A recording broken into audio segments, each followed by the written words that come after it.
Happy Sunday! I haven't been driving the wagon much, and I'll show you guys why.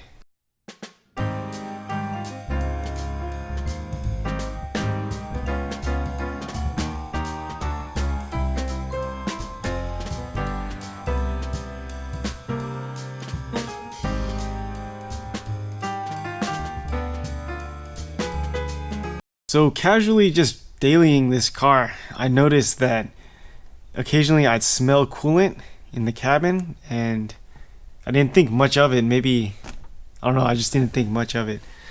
But another thing concerning was that the windshield would take a long time and never really defrost.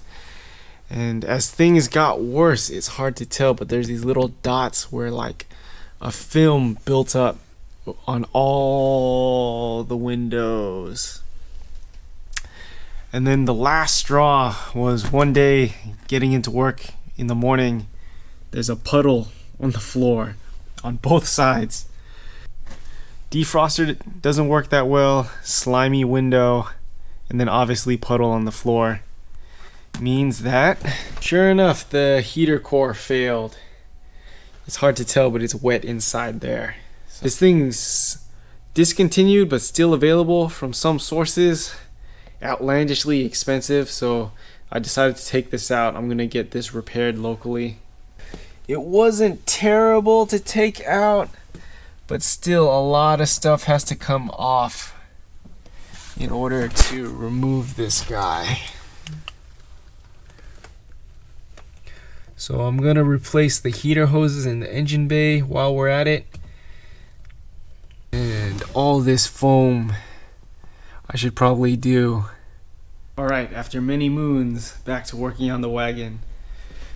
So, last time we were here, the heater core exploded coolant onto the floor. And I had this guy repaired and recored locally at B&M Radiator in Fremont. Yeah, this guy turned out really nice. So, I have the heater box apart. All this stuff I'm gonna clean out and refoam. The blend door arm that was broken, I repaired last night, so this is just JB Weld, and then I got this aluminum TIG wire, and I actually drilled a hole. And pinned this guy through, so this is a stronger connection, and then also these guys would stay aligned. Alright, so I got all the interior of that climate control unit cleaned up. I'm gonna refoam all these guys. Got some new heater hoses. Alright, starting to get the climate control box together. This foam is not quite the right stuff. I actually need some like really thin or really like porous stuff like this, but this will work out.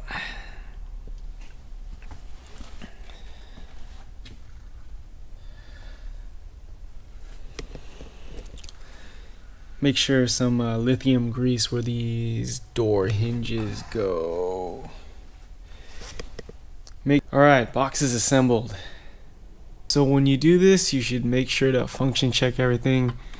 Make sure this guy still opens and closes smoothly.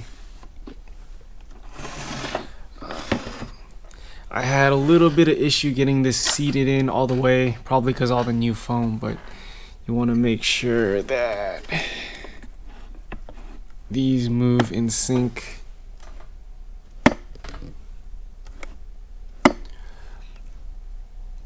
Yeah, this guy was not shutting all the way previously because the heater core wasn't all the way seated. So yeah, make sure you function test everything before this goes back in,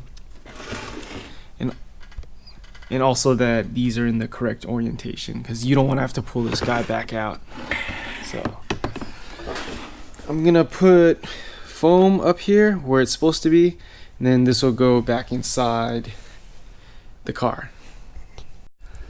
So I had a surprise customer job this afternoon, and I had to go to the parts store anyway, and I found this automotive grade weather strip foam that if you're gonna do this, use this stuff. Don't use the home improvement store stuff I used. So it looks like this stuff is, yeah, the foam thickness and the foam density, that's the issue. This stuff is way more suited for automotive stuff, of course, right?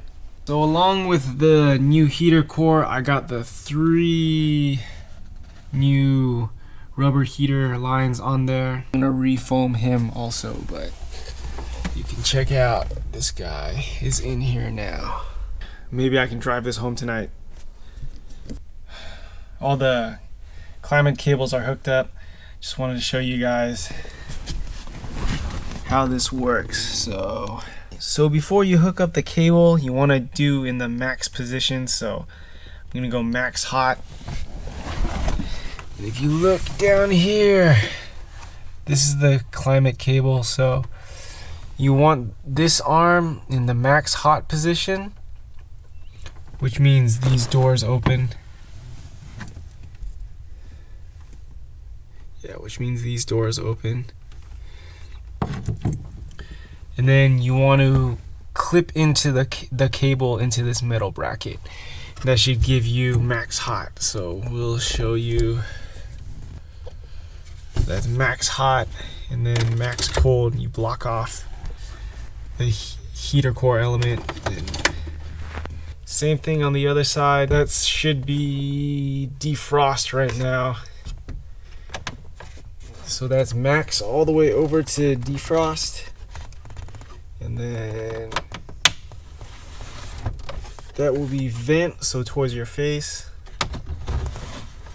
And then I max over to defrost. And I'll show you inside this guy. It's blocked off towards your face, so it's aiming up towards defrost. And then the cylinder will move all the way to vent towards your face. Last pieces of the climate control puzzle. So if you do AC delete in your Corolla, this is probably the piece. Foam around this guy, so this will get cleaned out. I took the blower motor apart. So the motor you can get separate from the whole case. It's these 3 bolts. This flapper for recirculate and fresh air, there's actually 2 screws right there to take this door out. So I'm gonna take this out, clean it, refoam this guy, refoam the edge. This connector is for the blower resistor. So this looks disgusting. I should have probably changed this, but yeah, at least now I know where it is. Got these guys cleaned up and taped up. Oh, I actually forgot that one, but I used the large foam for this one. This wider camper tape I used for the recirc or fresh air.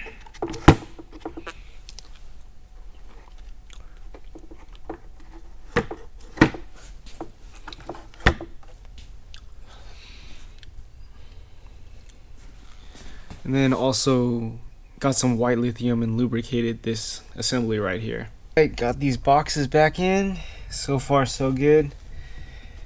We'll check out fresh air and recirc.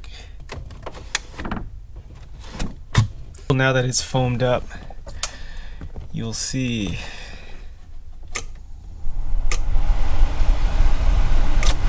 this thing. You can feel the vents blow out a lot stronger, and then you can hear the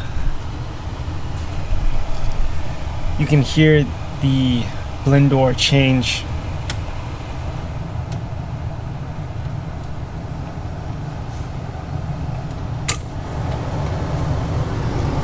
And defrost.